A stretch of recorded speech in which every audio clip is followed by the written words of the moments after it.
പ്രവർത്തനങ്ങൾ 2:21. കർത്താവിന്റെ നാമം വിളിച്ചപേക്ഷിക്കുന്നവർ രക്ഷ പ്രാപിക്കും. ഈശോയിൽ മാത്രമാണ് രക്ഷ. ആരെങ്കിലും നമ്മളെ ബന്ധനത്തിലാക്കിയാൽ അവിടെ നിന്ന് മോചിപ്പിക്കപ്പെടുന്നതാണ് രക്ഷ.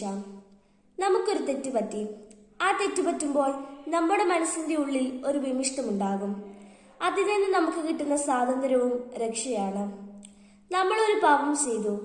ആ പാപത്തിൽ നിന്ന് നമുക്ക് മോചനം കിട്ടുമ്പോൾ ആ മോചനവും ഒരു രക്ഷയാണ്. ഇങ്ങനെ വിവിധങ്ങളായ രീതിയിൽ നമുക്ക് രക്ഷയുണ്ട്. പാപം വഴി ദൈവത്തോടുള്ള കൂട്ടായ്മ നഷ്ടപ്പെട്ടു പോയ ഒരാൾക്ക് ഈശോയിലുള്ള വിശ്വാസം വഴി ഈശോയെ വിളിച്ചപേക്ഷിക്കുമ്പോൾ അവിടുന്ന് പാപത്തിൽ നിന്നുള്ള മോചനം രക്ഷ നൽകുന്നു. അങ്ങനെ ലോകത്തിൽ മനുഷ്യരുടെ രക്ഷയ്ക്ക് ഈശോയല്ലാതെ വേറെ ആരുമില്ല. വേറെ ഒരാൾക്കും വേറെ ഒന്നിനും ആരുടെയും പാപങ്ങൾ മോചിക്കാൻ കഴിയത്തില്ല. അങ്ങനെ നമുക്ക് രക്ഷ പ്രാപിക്കണമെങ്കിൽ കർത്താവിന്റെ നാമം വിളിച്ചപേക്ഷിക്കണം.